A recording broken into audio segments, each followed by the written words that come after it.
नमस्कार दोस्तों, उम्मीद है आप लोग अच्छे होंगे।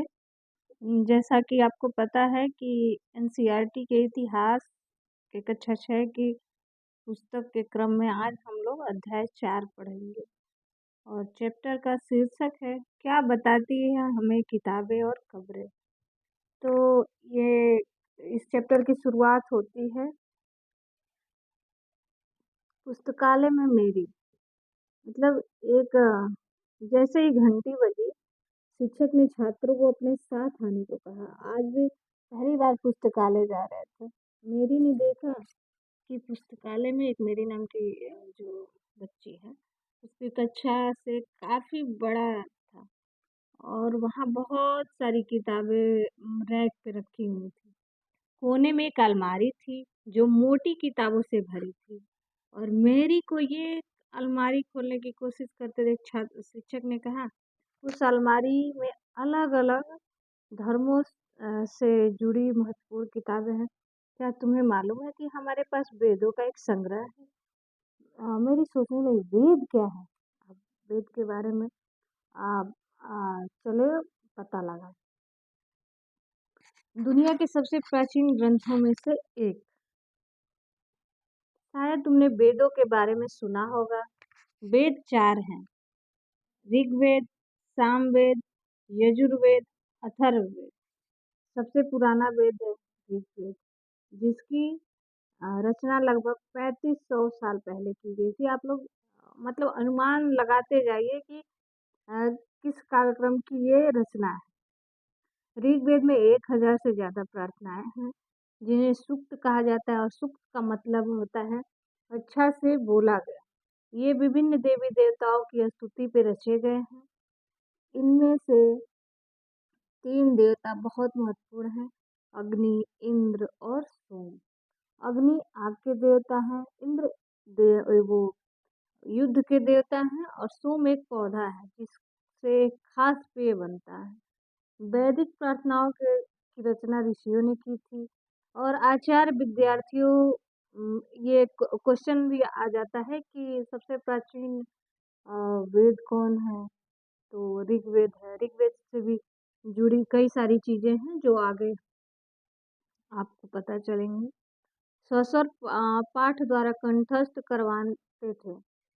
तो अधिकांश सूक्तों में के जो रचयिता सीखने और सिखाने वाले पुरुष थे।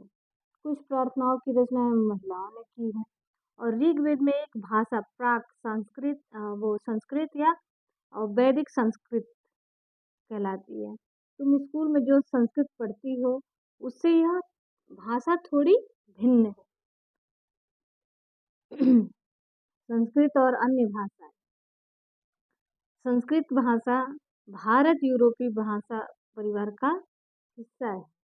भारत की ही कई भाषाएं असमिया, गुजराती जो गुजरात में बोली जाती है, हिंदी, कश्मीरी, सिंधी, एशियाई भाषाएं जैसे फारसी तथा यूरोप की बहुत सी भाषाएं जो अंग्रेजी, फ्रांसीसी और जर्मन, यूनानी, इतालवी और स्पेनिश आदि इसी परिवार से जुड़ी हुई है। मतलब एक तरह से आप मान लीजिए कि ये सब भाषाएं कहीं ना कहीं एक दूसरे से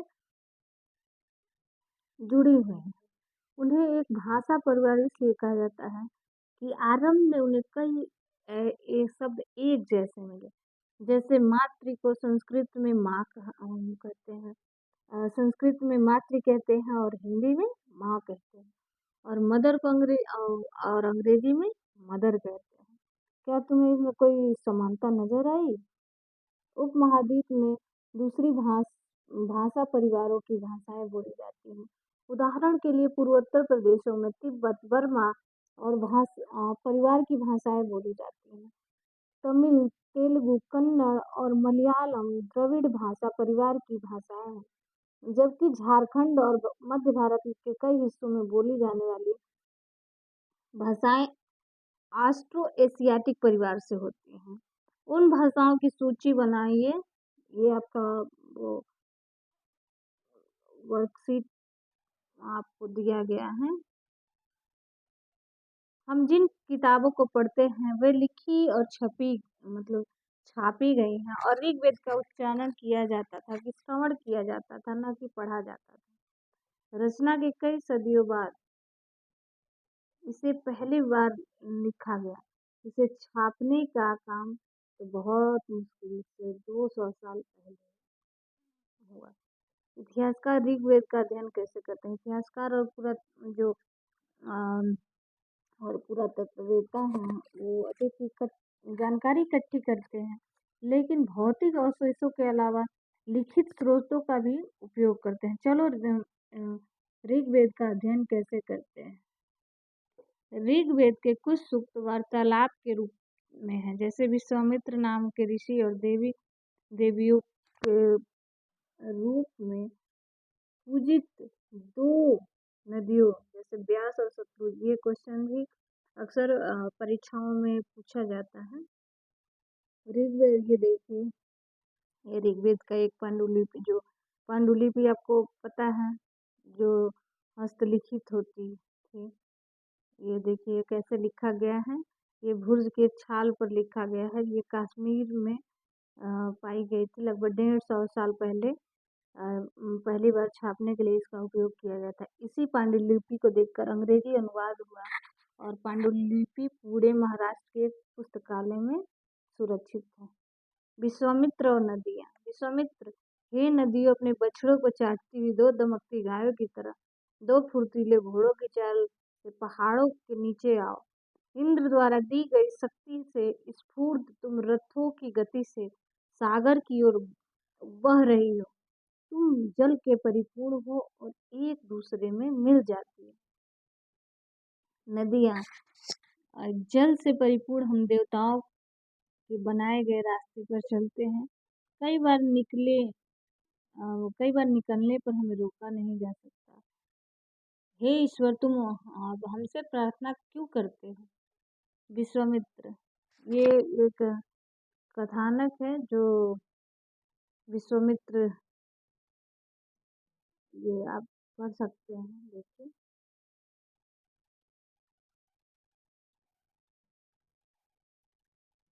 अब मवेशी और घोड़े और रथ देखिए। ऋग्वेद में मवेशियों, बच्चों जैसे खासकर पुत्रों और घोड़ों की प्राप्ति के लिए अनेक प्रार्थनाएं की जाती थी।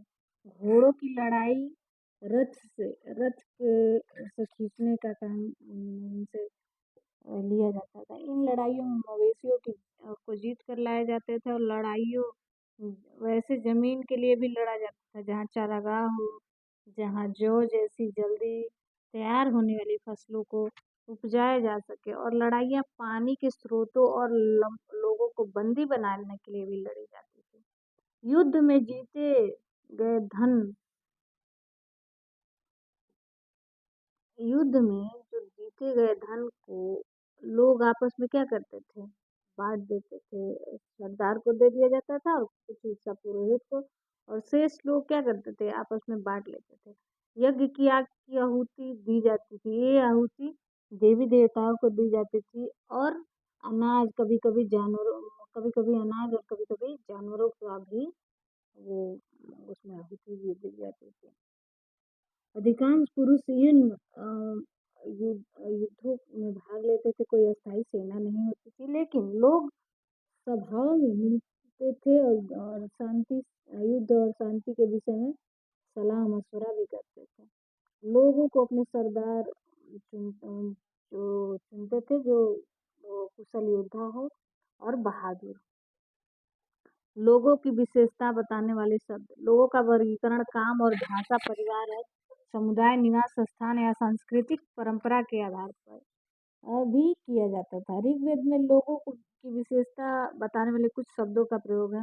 ऐसे दो समूह का वर्गीकरण किया जाता था। पुरोहित कभी-कभी ब्राह्मण को कहा जाता था। तरह-तरह के यज्ञ और अनुष्ठान वो करते थे। और दूसरे लोग थे राजा। राजा बा वैसे नहीं थे जिनके बारे में आप बाद में पढ़ेंगे।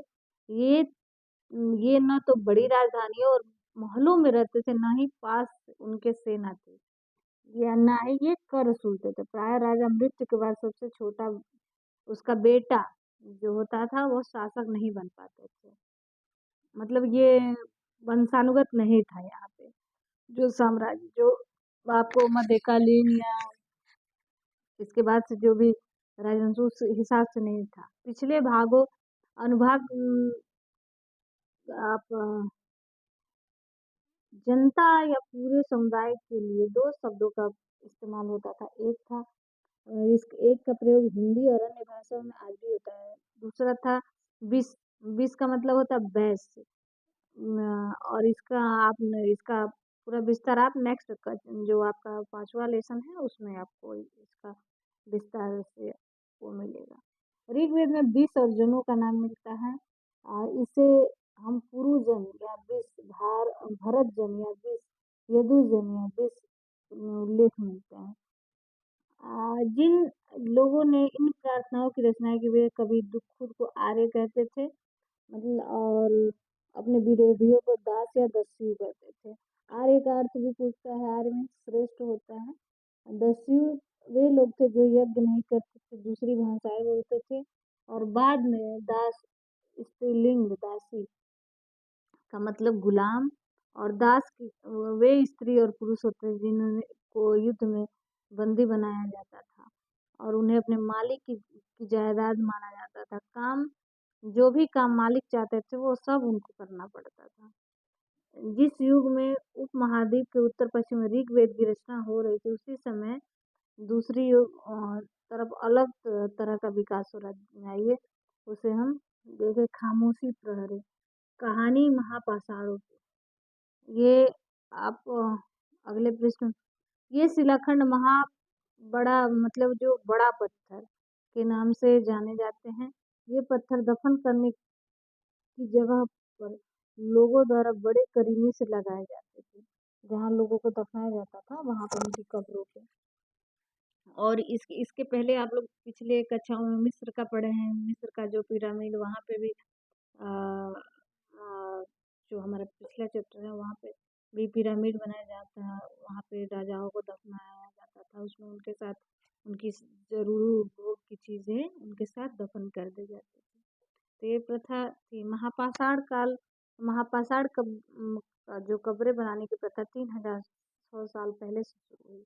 यह प्रथा दक्कन, दक्षिण भारत, उत्तर पूर्वी भारत और कश्मीर में प्रचलित थी। कुछ महत्वपूर्ण महापाषाण पुरा स्थल जो आपको मानचित्र में देखने को मिलेगा और वो आपको भी मैं दिखाने का प्रयास करूंगी। कुछ महापाषाण जमीन के भीतर भी होते हैं। ये आप देखिए, ये देखिए ये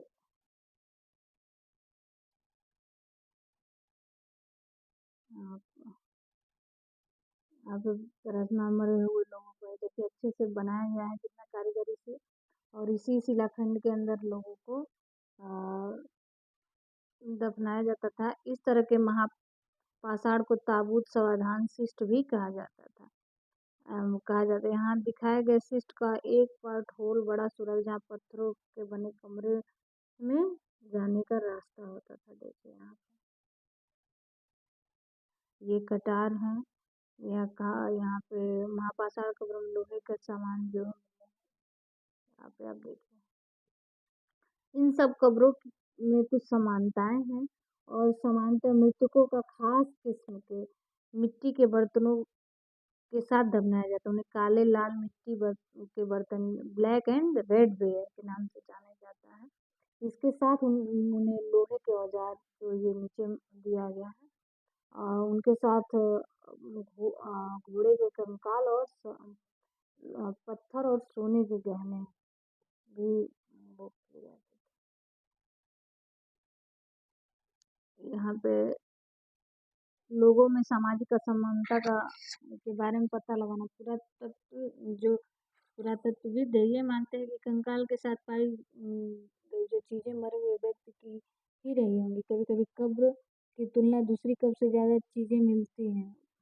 ब्रह्मगिरी यहाँ पे मानचित्र में भी आपको ब्रह्मगिरी वो यहाँ पे दफनाए गए लोगों को का सामाजिक स्थिति से भिन्नता को दर्शाता है। कुछ लोग अमीर थे और कुछ लोग गरीब थे, कुछ लोग सरदार थे और कुछ लोग अनुयायी थे। कुछ कब्रगाहें खास परिवारों की थी। कभी-कभी महापाषाणों में एक से अधिक कंकाल यह दर्शाता है कि एक ही परिवार के लोगों को एक ही स्थान पर अलग-अलग समय पर दफनाया गया था। बाद में मरने वाले लोगों का पोर्ट होल रास्ते से जो एक होल बनता है जिस रास्ते से कुल लाकर कब्रों को दर्शाया वो दफनाया जाता था। ऐसे स्थानों पर गोलाकार लगाए गए पत्थर या चट्टान और चिन्हों का काम करते ये लोग आवश्यकतानुसार शवों को दफनाने दोबारा आ सकते थे।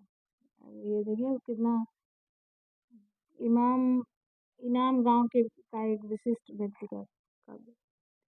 यह यह भीमा की सहायक नदी घोड़े किनारे की एक जगह है जहाँ पर 3600 से 27 वर्ष पहले लोग साथ रहते थे और वयस्क लोगों को प्राय गड्ढे में सीधा लिटाकर और उन्हें दफनाया जाता था और उनका सिर उत्तर की ओर होता था। कई बार घर के अंदर ही दफनाया जाता था। ऐसे बर्तन जिसमें खाना और पानी हो दफनाए गए शव के पास रख दिया जाता था। एक आदमी को 5 कमरे वाले मकान में और 4 पैरों वाले मिट्टी के कई बड़े संदूक में भी दफनाया गया था। बस्ती के बीच में बसा घर गांव के सबसे बड़े घरों में रहता था और इस घर में एक अनाज गोदाम भी था और शव के जो पैर होते थे वो मुड़े होते थे।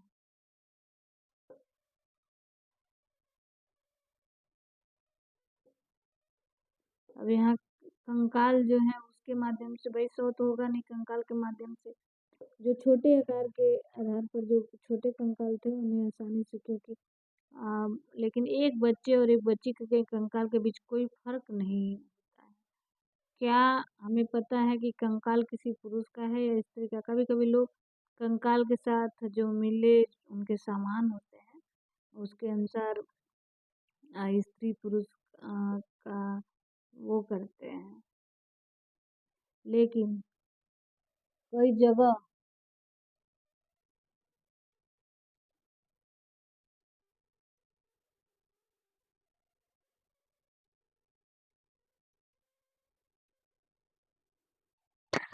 कभी-कभी लोग कंकाल के साथ मिले सामानों के आधार पर मतलब पता लगाते थे ये स्त्री है कि पुरुष, लेकिन अक्सर पुरुष भी आभूषण पहनते थे तो इससे वो नहीं होता था। कंकाल का लिंग पहचानने का तरीका होता है उनकी अस्थियों की जाँच। चूँकि महिलाएँ बच्चों और का जन्म देती हैं इसलिए उनके कोटि प्रदेश या कुलोक के प्रदेशों का जो बड़ा हो जाता है। ये कंकाल के आधुनिक अध्ययन पर आधारित है। आज से लगभग 2000 साल पहले चरक नाम के प्रसिद्ध वैद्य हुआ करते थे। उन्हें अ, अ, चरक संहिता जो चिकित्सा शास्त्र पर लिखी एक ग्रंथ है। उन्होंने वे कहते हैं कि मनुष्य के शरीर में 60 हड्डियाँ होती हैं, अस्थियाँ होती हैं। यह आधुनिक शरीर रचना विज्ञान की 206 अस्थियों से काफ़ी ज़्यादा है। संभवतः चरक ने अपनी गिनती में दांत और अस्थियों के जोड़ को कार्टिलेज का मतलब जो जोड़ है उसको भी बताया है ऐसे। इमाम गांव के लोगों के काम इमाम गांव में पुरातत्वविद जो एक इमाम गांव है वहाँ जो पुरातत्वविदों ने गेहूं जौ दाल बाजरा मटर और तिल के बीज वहाँ मिले और कई जानवरों की हड्डियां भी मिली। कई हड्डियों पर काटने के निशान हैं। यह अंदाजा है लोग इन्हें खाते थे और गाय बैल भैंस बकरी भेड़ कुत्ता आदि जो सांभर ये जब मछलियों की हड्डियां मिली ऐसे साक्ष्य मिले हैं कि बेर आंवला जामुन खजूर जैसे रसभरी भी एकत्र की जाती थी। ये देखिए ये अन्यत्र अन्य जैसे विदेशों की बात भी हो रही है यहाँ पे। तो यहाँ चीन में जो वो एक ये चीन का एक वो मिला है अब जो 3500 साल पुराना लेखन है। यहाँ पे जानवरों की हड्डियों पर लिखा गया ये भविष्यवाणी करने वाले हड्डियाँ इनको कहा जाता था क्योंकि मान्यता है कि ये भविष्य बताते हैं। राजा लोग लिपिकारों से इन हड्डियों पर सवाल लिखवाते थे। क्या वे युद्ध जीतेंगे? क्या फसलें अच्छे होंगी? क्या उन्हें पुत्र होंगे? या फिर मतलब एक अंधविश्वास की बात है। फिर ये हड्डियों की आग में डाल देते थे और उसमें जो दरारें पड़ जाती थी तो भविष्यवक्ता इन दरारों बड़े ध्यान से भविष्यवाणी करने की कोशिश करते थे। जो दरार पड़ता था उसके अकॉर्डिंग तुम सोच रही होगी कि भविष्यवक्ता कभी गलती से भी गलती करते होंगे, अरे करते ही होंगे। और इसी से बेशुमार दौलत इकट्ठी करके वो बड़े-बड़े नक्काशी ये